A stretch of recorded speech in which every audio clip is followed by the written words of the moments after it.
Hi, welcome to the People of Puppet Pages. My name is Liz Joyce. I'm with a couple of puppets and the Goat on a Boat Puppet Theater. And tonight I will be interviewing Art Gruenberger of Puppet Art Theater Company. So stay tuned.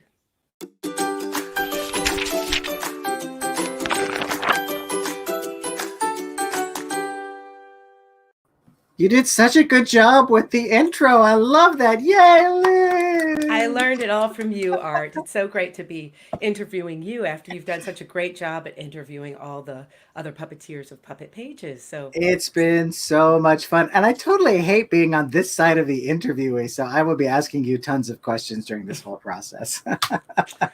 well, let's start off about talking about your company, Puppet Art Theater Company, and what you do and what your audience is and where your focus We is. like currently our company is made up of two sides. There is the pure entertainment side, with shows like The Boy Who Cried Wolf, Little Red Riding Hood, original tales like Tommy's Pirate Adventure, The Tale of the Dragon's Tail. We've got 14 different shows on that side of the company in our repertoire, including a couple of blacklight shows that we generally bring out. One for Halloween, it's Winnie the Witch, and one that we bring out all the time called Goldilocks and the Three Sharks, which is a big blacklight extravaganza. So that's one side of the business. The other side is all of the educational programming that we do. We work with clients, state agencies, and nonprofits, and all sorts of different clients to develop shows with educational content. And right now, we're currently doing two shows about dental hygiene. And when the spring comes back around, we will do a show about drowning prevention here in California across the entire state. Great. And you have other puppeteers that you work with most of the Yeah, year. I get to work with really, really talented puppeteers. I work with one of my puppeteers, Rachel. She did 4 performances today, and boy, are her arms tired. And then I work with a very talented puppet builder, Kara Au, who also performs for us from time to time. She just built a little dinosaur for one of our shows that we've converted to some green screen work. And yeah, I'm thrilled to. It's really neat to get to work with them. And then other people from time to time around the country when we have different projects. I get to bring even more people in. Well, can we take a little sneak peek? I'm sure our audience would love to see some examples of your work. Yeah, let me hold on. Let me see this. Share the screen. Put this there and do this. Yeah, I'll show you just a little clip of Boy Who Cried Wolf. I made this clip because we just put a new wolf together after I don't know, the other wolf lived for about 15 years in our various wolfie shows, and I What is really that love. in wolf years, people In wolf years? years, In that's like 900 in actual wolf year, or at least it was looking like it. Here, let's take a look at this. Hello there, shepherd boy. Now, where is your Lammy? My Lammy. She's right behind you. What? Skinny Lammy over there. What are you talking? Oh, he tricked me. But I'm gonna get that Lammy. I'm gonna get the Lammy. I'm gonna get the Lammy. I can't find that kid anywhere, and I have no idea where that lamb is. Hey, do you guys know where the lammy is? What? You guys are pointing over here. Why are you pointing over here? I don't see any lamb. What? Well, now it looks like you guys are pointing up there. I do not. What is it? A flying lammy or something? Ha ha ha! Very funny. There is no. You guys are pointing over that way. I about to.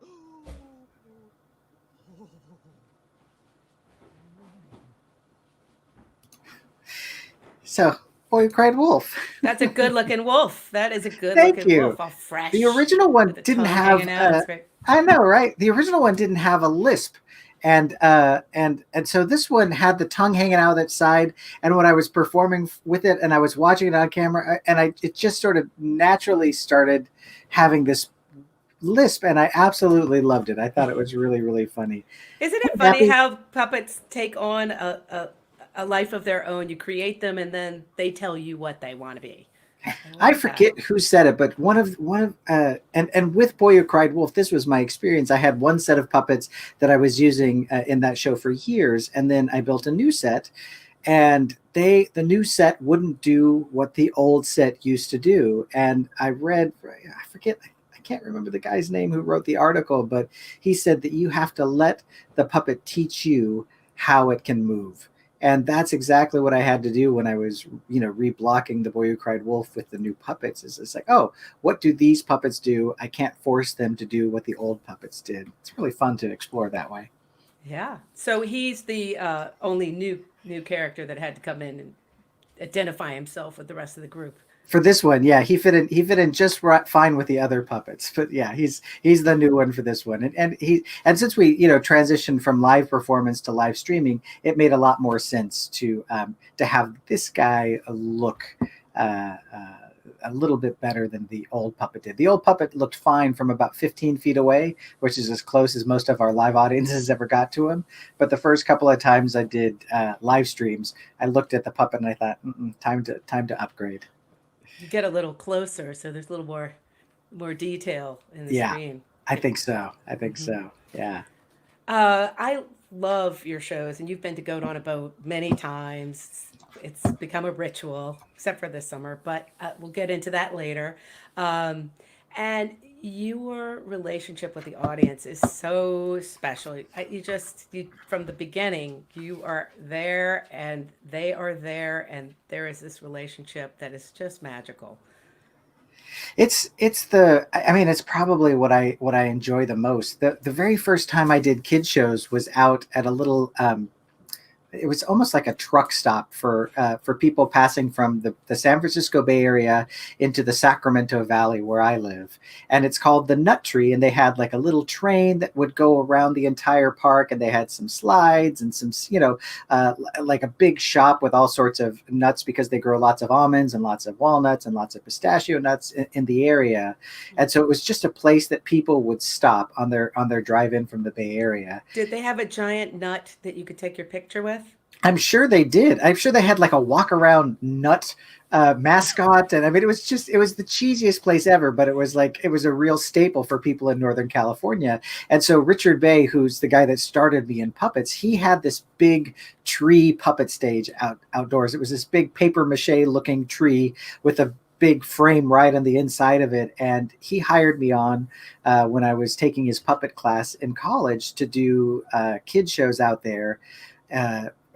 Over the weekends, and I had so much fun. The guy builds beautiful puppets. He built some of the most beautiful puppets, and his stories were he's right behind you, chasey, kind of silly shows. And the very first show I did for him out there was a show called Who's in Rabbit's House.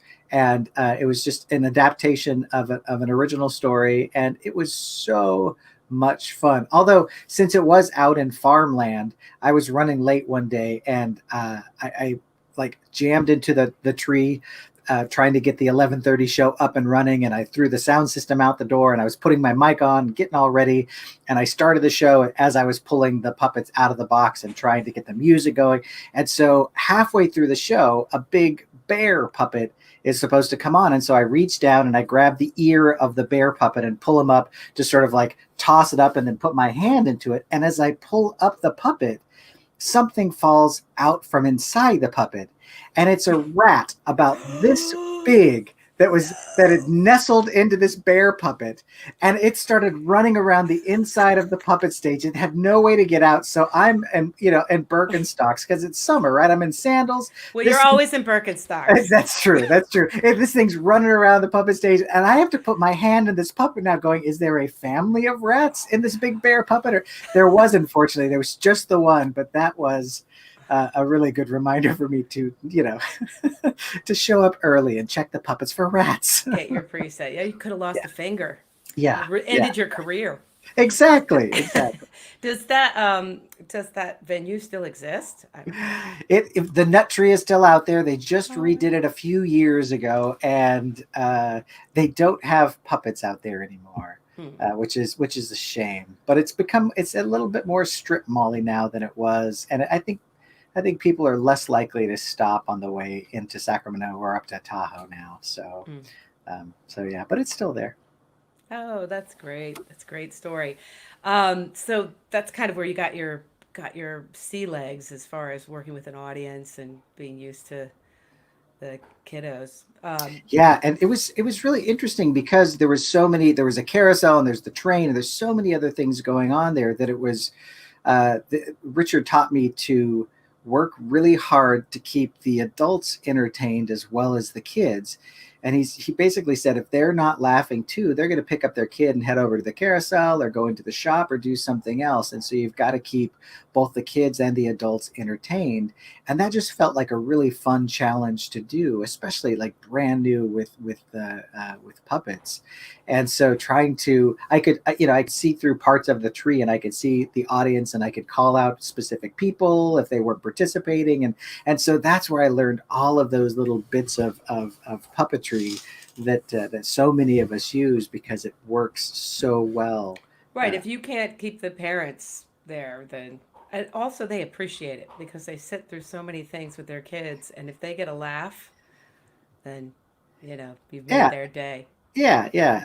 I like that they are surprised that they are entertained by it, which is it's that little extra challenge. Like kids are easy to entertain once you get sort of the hang of how to do large audience management and figure all that out. But adults are much more of a challenge. They're much more hesitant to engage and to play Hmm. along.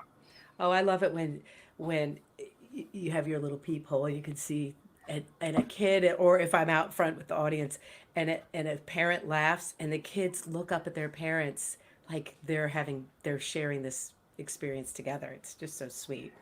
Although it was heartbreaking to me when I realized about 10 years ago, I've been working so hard to entertain the parents as well as the kids. But I realized about 10 years ago that the parents are primarily there to watch their kids watch the show. And that was infuriating, right? It's like I want them to enjoy the show as much, but I accepted that, and all right, so it gives you a little extra impetus to want to get the kids wiggling and participating and just a little on the crazy side so the parents can watch them get really excited about something because I Mm, think that's a big part of the show for the parents too. hmm. Can you talk a little bit more about your educational shows and where you get your content, and are you how that relationship works with the Yeah, creation, and just how yeah, you can find that? absolutely. Why don't I show a clip of it? And I know we got a message from Nappy that the volume was a little bit low, so I think I may have fixed that. But will you let me know in the chat if the volume's still kind of low? This is I'm going to show you a little bit where we've gone obviously from live doing this show live. It's called Clay and the Sugarsaurus Rex.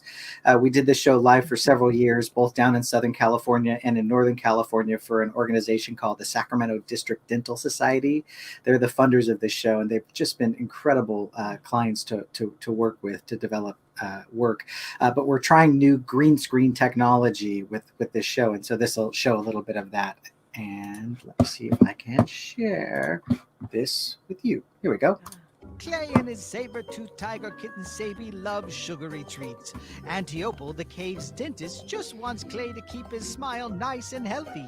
Clay, brushing your teeth 2 times a day is important, but you've also got to stay away from those sugary treats. Promise me, Clay? All right, Antiople, I promise. Very good. Clay quickly forgot his promise while talking to Flint.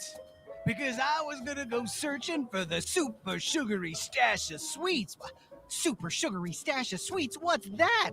Flint went on to describe a legendary place hidden in the jungle where Sabi and Clay could find all of the sugary treats they could ever want. And after searching, Sabi, I think I found the super sugary stash of sweets. Clay had in fact found the super sugary stash of sweets. What he didn't realize is that it was being guarded by the Sugarsaurus Rex. Will Clay escape being eaten by the Sugarsaurus Rex? And will he learn how to keep his teeth nice and healthy? And will Clay help the Sugarsaurus Rex keep his teeth nice and healthy too? Find out in Clay and the Sugarsaurus Rex. Yay! Super fun. Thank you. Yeah, my very very good friend Rob Ruff did the digital set design for those, and it's been really really fun to have a layer in front of the puppets, then the puppets and a layer behind the puppets. And to be able to do that live has been the challenge that we've been trying to figure out since, oh gosh, I don't know, since probably May. And I think we figured out how to light our green screen just right and how to get the right balance on. I think it's looking okay. Well, speaking of May, let's keep going back in time just a little bit farther in reverse to March 13th, and when we all kind of went into a different mode of operating our businesses. You want to talk about that a little bit? Yeah, it's been really neat to hear all of the different puppeteers that I've had a chance to just engage with and hear their experience. For us, we were geared up to have our biggest year yet. I mean, we had so many bookings on the calendar, and things had slowed down a little bit for us in 2019 because we had a couple of contracts in flux, and everything built back up and got really, really juicy for us in 2020. And we had a huge January and February, which is a little abnormal. Those are usually sort of slower months for us, but we had big ones. And then March, the first half of March was brilliant. And then March 13th, we lost, I don't even know the exact number, but probably 200 bookings in one day fell off of our calendar because all of the schools in California closed down. And 24 hours before that, on March 12th, they were like, oh, well, it looks like we're not going to have assemblies in schools. So we're like, okay, we've got to figure out how to visit the schools virtually. So that started us down that path, but then the schools closed and we didn't know if they were going to go back online, if they were going to do distance learning. I don't even think we knew the words distance learning yet. And so I just went into a tailspin for a little while. And fortunately, two of the clients that fund our educational programming said, if you can figure out how to stream to the kids, we will allow you to do the shows that we had booked for 2020 virtually. And so I had to, as many of us have had to do, I had to, go all the way into a learning mode of how to do our shows and transmit that via the internet. And I think maybe you're the same way, Liz. Is I live for performing for a live audience. I'm an expert there, right? I can show up, set up my sound system, have my puppet stage ready to go, and I could do that all without thinking. But having to, set up a live streaming studio and think about lighting where I wouldn't normally have to think about lighting in 99% of the shows that I perform at, and thinking about sound where, like, when I'm doing a live show, I can kind of monitor my own sound. I know how much sound my sound system is pumping out and how to adjust that and make sure that my audience is hearing me, but it's not too loud. But for live streaming, that was just all new information for me. And so it took me about 6 weeks to learn all of it. And then on April 22nd, which was Earth Day, we got to do our water safety show for the very first time. And it went well. It went well, and that started a series of live shows for us via the internet, and we've done about 100 live streams since then. And man, I'm just feeling so fortunate but that initial learning curve was brutal, and the fear was crippling. Mm-hmm. You were way out ahead of the pack. You were, when I touched base, because we had our shows scheduled for the summer, and I don't know, we just checked in, and you were way ahead of the curve. Had learned a lot, and you really actually have been a leader and a teacher and a mentor in the digital world. I think for myself and for a lot of people, and some of the puppet pages people. Yeah, you already had your studio running. Well, come on up to check out my studio. Flip the switch. I was so impressed. I was really impressed.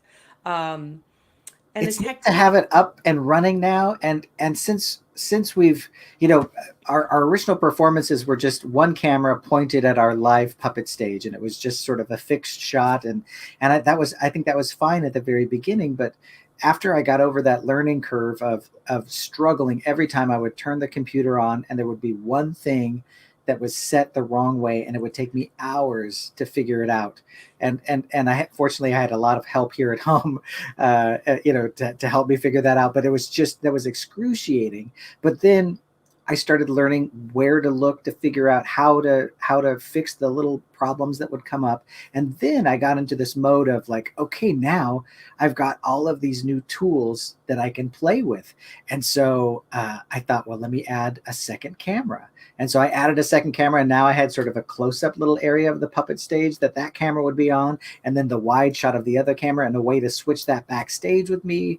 And now we're doing the green screen stuff, and that has been such a boost to my creativity and really broken me out of my routine of what I normally do as a live performer. Hmm. And I also think that the technology of performing live online, um, it it connects us with other puppeteers and other people that we normally wouldn't have sitting in our audiences, which is very fun. That's always a great thing. And to be able to be creative and be in a learning phase while there are so many unknowns, there's something so reassuring about that. Yeah, I know you and I've talked about this a little bit too, where it's like, how many of my shows do I convert to do live stream because we don't know how long the pandemic is going to be around? How long am I going to be performing live streaming, and when will I get to go back and perform for live audiences? And so much of that is really hard to determine. I mean, I've had to, and I think a lot of us have just decided to say that, okay, for the next 6 months, for the next year, it is likely that this is how I'm going to have to engage with audiences if I want to continue to be a live performer. And if that's the case, then how do I do the very best that I can with the shows? And how do I continue to, every time I learn a new little piece of technology, how do I implement that to try to improve my audience's experience with our shows? Hmm. And you just did a 4-week bring your performance online workshop, right? You just finished that up. I wish I could have taken that. It was so much fun. It was we really didn't. I did a little video on my setup, but I feel like I'm still such an amateur when it comes to the technology of it, that I can figure it out, but I can't teach it yet. I can't talk about it with a lot of expertise because I'm still just trying to figure out how to make it all work. But the class was mainly for we had some magicians, we had a lot of puppeteers, and some other folks. It was really like, how do we adapt our current model of doing business to this new era, and how do we set new goals, and how do we try to determine what's a good fit for us and where we want to move into? Because I don't know about you, but I've made so many mistakes along the way of like thinking, oh, this is going to allow me to open up to so many more people, or this is, and fortunately I work with a really smart guy that helps me with marketing. His name's Michael Helmke. He's designed my websites. He's helped me a lot with marketing, and he said, well, maybe you should focus on your current clientele. And even he asked me, he said, how many of them know that you're currently doing live stream performances? And I was, oh yeah, I haven't let anyone know that I'm doing this. And so maybe I should focus on doing, on my existing clients, and letting them know that what I'm doing, and because they already know the quality of my shows and seem to like it.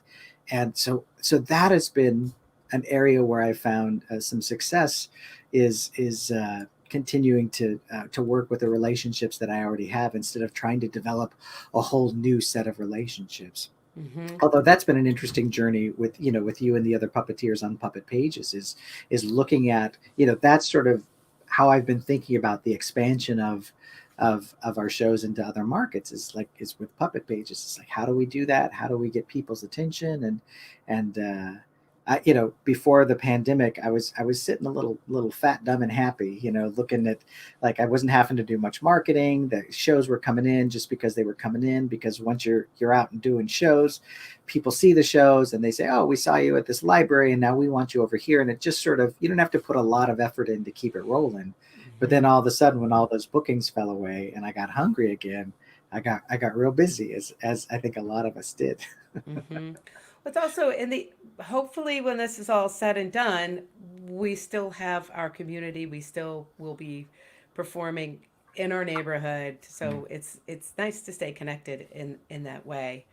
And the live performance, I find, is so much more engaging online than watching the film of a live performance. I mean, it's not the same as we all know, but I it's how do struggled you with feel that at about the that? beginning too. I really Hmm. thought, is it going to be because we were trying to convince our clients that this was an important thing, and that was some of that was to keep us working. But I what the feedback that I've gotten from a lot of teachers is that when we personalize our shows, like I can't see in the majority of the shows I'm doing, I have no way to see my audience because it's inappropriate for me to be looking into a child at an elementary school down in Southern California. It's like to have a direct contact with them is schools think that's a bad idea, and I don't disagree with that at all.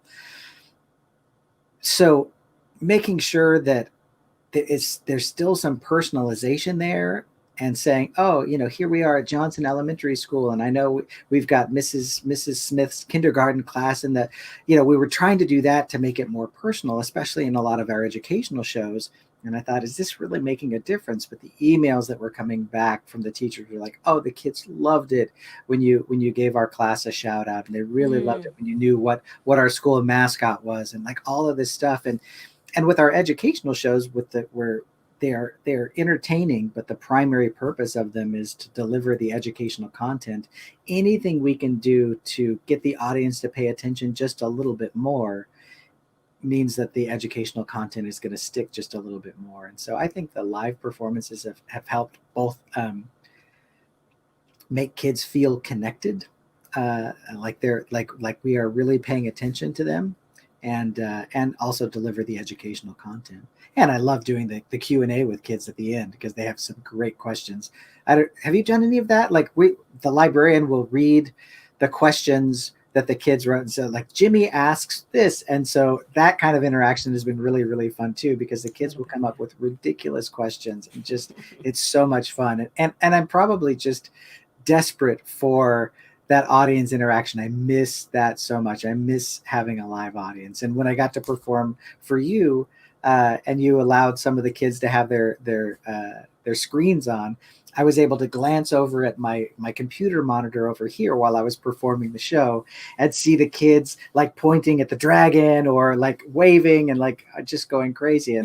And I think of that every time I perform a show, because it's like I know I can't see them, but hopefully they're They're there. wiggling on the other side of that lens, right? Yeah, Yeah, we have to actually create the audience in our yeah, in our minds, but yeah, we know they're out there. yeah, yeah. Um, Tell us a little bit about how you got started in puppetry, what your education background, how you sewed this crazy field together. It was like I mentioned earlier, Richard Bay. He was really my mentor, and he brought me in. And I was in school to be an elementary school teacher because I had no idea what I wanted to be. And people said, "Oh, I bet you would be a good teacher." And I was like, "Oh no!" But as I was taking the college courses for that, I hated it. And I had a mentor that I was going to regularly outside of the puppet community, and saying, "I've got to quit college." And he would say, well, okay, you can quit college, what are you going to do instead? And I never had an answer. And so I just kept going. And my last year of college, I took a puppetry course, and Richard Bay was teaching that course. And that just changed my world, and mainly not because of the children's aspect of puppetry. I'd always loved, like, the Muppets and Sesame Street, and the Muppet Show and the Muppet movies, and and every time there was a puppet show at the mall or anything like that, I loved all of that. But when I took this puppetry course, there was a production going on called A Thousand Cranes. It was performed at the 1993 National Puppetry Festival in San Francisco. Uh, and it was about the bombing of Hiroshima. It was large Bunraku style puppets, like actual real Bunraku style puppets, slightly Americanized. And it was an incredible show about a very, very dark subject, and it was for adults. And I loved the concept of using puppets for an adult audience, and having that audience in tears by the end of the show. That that blew my mind. I know this has been going on in Europe and Asia for centuries, but I had never been exposed to adult puppetry, and that was a real fascination. And from there, it slid into getting paid to do children's puppetry. But there's always been this little fascination of wanting to produce larger scale shows for adults with puppets, and I've had the opportunity to do a few of those from time to time.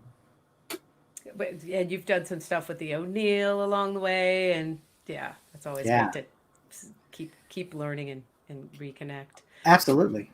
Yeah, it's funny how puppetry in the United States, for most of its history, has been compartmentalized to children, made for children. Yeah, yeah.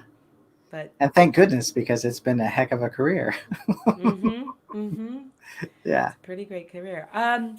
What else? So, what are you watching on? Are you watching any puppet shows or any cool things online? What's your favorite? I'm picky. I mean, are you Yeah. picky? I'm really picky. And so Well, summer came and I like a lot of people just unplugged and said, "Okay, I'll see you in, yeah, November." yeah, exactly. That's a lot of that. Like I'll watch some stuff, and like short form is kind of where my attention span is right now. But there's some people that have adapted so well to COVID, and that's what I'm like. So some of my favorite things out there, like Nappy's on with us right now. His stuff online is translating really, really well, and he's performed for you guys, right, at Goat Hmm. on a Boat. And then Mike Horner of Mesner Puppets, his stuff, the stuff that they're doing online, I am enjoying that work so much. And man, I love Paul Mesner's puppets. They were rough though, and Mike's stuff is so clean and beautiful, and his Mm, performance, it's just sort of elevated what's mm, going on at Mesner's now. So I'm watching him a lot.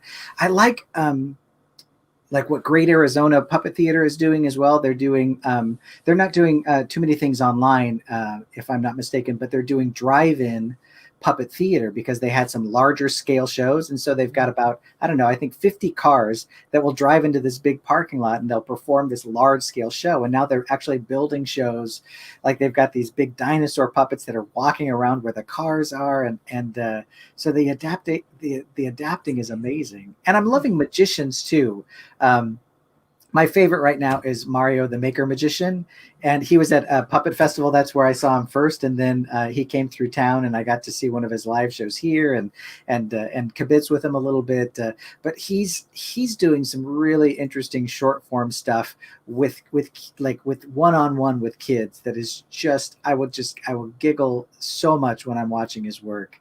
And some of the other stuff that magicians are doing. I saw this one guy, I forget his name, but he's doing the doorbell, what is it, the Ring video doorbell thing. mm. He'll go up to a Ring video doorbell and do like a little magic trick for that video, and then just walk away. And so people will end up with a little video of this magician doing a magic trick on their doorbell camera. I mean, Does he have a Venmo card? I'm sure. I mean, he Yeah. must do something but I think he's also done it for a few friends, and that's gotten posted, and that's getting some Mhm. viral action on social media. But that's what I'm more interested in right now is the people that are adapting and that are trying things and that are really trying to make it in the COVID era right now. I mean, it's really, and so many people are I, having success, I guess. I mean, I feel like my company is doing work, but compared to how we were doing before the pandemic, it's, we're our revenues are so much lower because the opportunities are so much different. But I'm really proud of how we've adapted so far, and but I'm really proud of how so many people that I know and a lot of people that I don't know have made the change, and continue to. I do every once in a while. I'll get caught up in this idea like I've got to keep up with other people, or I've got to, it's like, oh, if I slow down, everyone's going to move ahead of me or something. And I just think that's kind of I don't think that's particularly helpful. I think I can just go at the pace that I'm going and continue to try to push forward the best way I know how. Seems like we might be performing this way for a little longer than we hoped. I think so. I think so. But it's great that we don't have to keep a brick and mortar going. That we had as touring puppeteers that are now online, our overhead is minimal, and we can still work our magic. And you've been doing some wonderful things, and There's but lots of positive aspects of the pandemic. I mean, it's really there's plenty. Like the main thing is I miss audiences. I miss that interaction. That's why I'm in this is that I can go and perform for 15 kids, and if it's the right 15 kids and that magic is going back and forth between us, I'm in heaven, and I will float away from that show.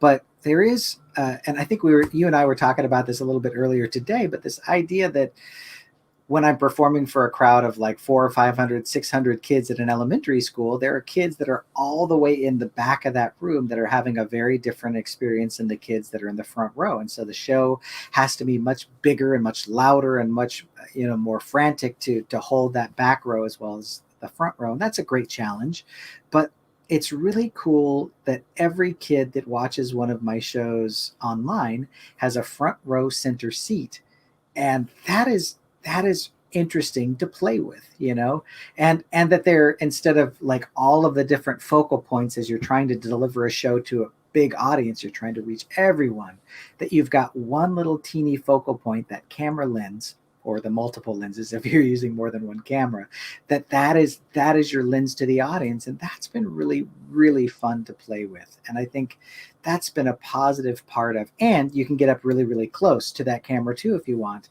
more close than you could ever get up in a live show for everyone, like right up there in the camera, and right? you can also kind of turn down the volume a little bit. The volume meaning your performance, and get a little bit more nuanced because you're not projecting to Yeah. the back Have of the you room. have you done that at all? I don't feel like I've had any success, like, because partly because I feel like I'm carrying the entire energy load of the show, because I don't know if I'm working harder than I've ever worked, because I'm really trying to maintain an audience, because I'm getting no feedback. It's like I've lost one of my senses, because you know this too, right? Like the Yeah. the longer I've performed, the more sensitive I am to like a little kid in the third row who's got the wiggles, and I need to bring him back in. You're like a spider in the middle of a spider web, and you hear every dropped cracker, right? Like everything, and now nothing, and it's horrifying. It's It's horrifying. it's it's eerie because I always felt like when I had them in the palm of my hand and I could hear a pin drop, that's when I Mhm. knew I had them. And now it's the exact, it's always very quiet. So Have they yeah, you have to changed the fill in the channel? blanks somehow. Have they scrolled right by me? Well, I think we're getting close to the end of our time. Good. Can I show one more clip before we go? Yes, All right. yes, It's please. another one of the green screen. I'm so excited that we've gotten a chance to play around with this. This one, the first dental show I was showing was Clay and the Sugarsaurus Rex. That's for younger kids. This one is for slightly older kids. There's a slightly more complex storyline. Again, Rob Ruff did the amazing sets for this one as well. Let's take a look at this.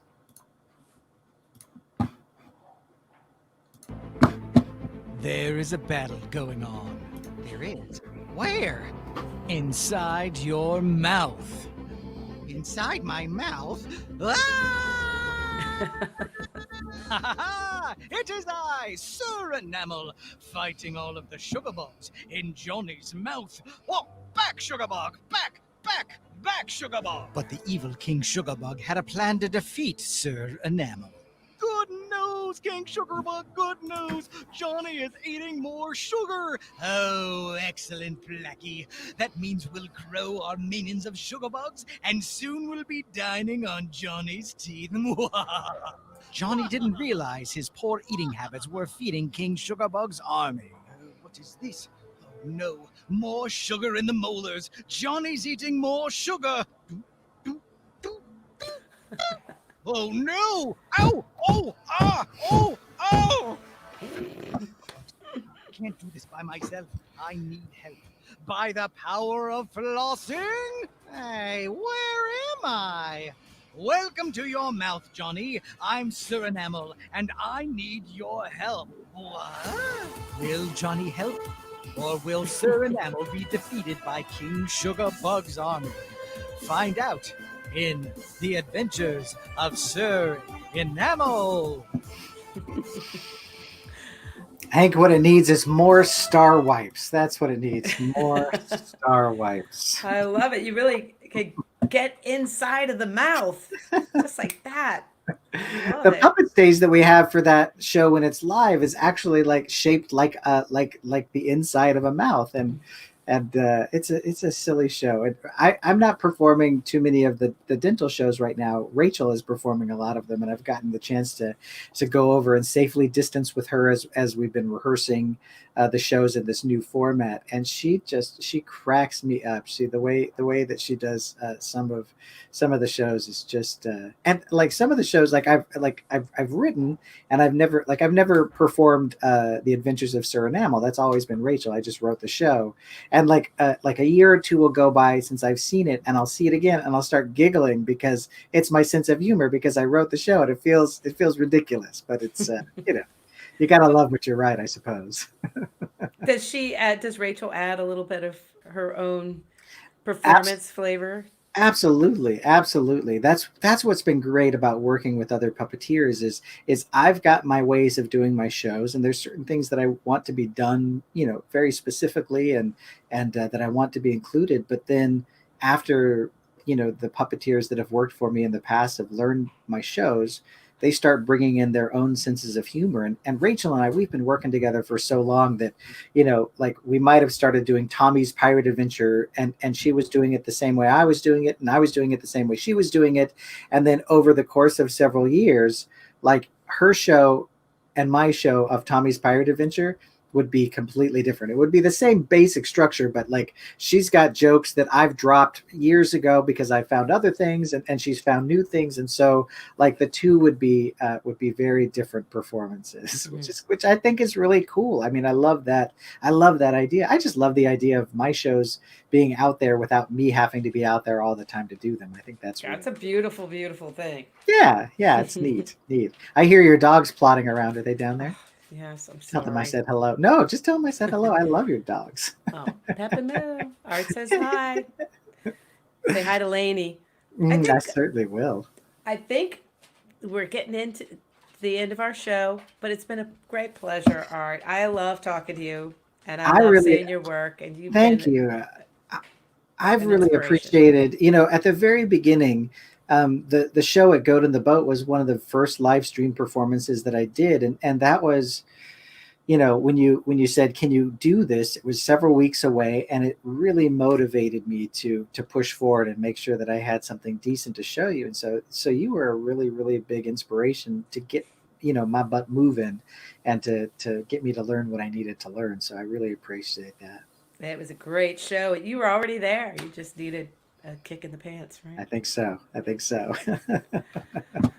Well, I think we have another People of Puppet Pages interview in a couple of weeks with Dirk Joseph. And so I hope our audience will stay tuned for that and join us again. But for now, I think we're over and out. So Thanks a lot, Liz. thank Thanks you. everybody for joining Thanks, us. everybody. Bye. Bye.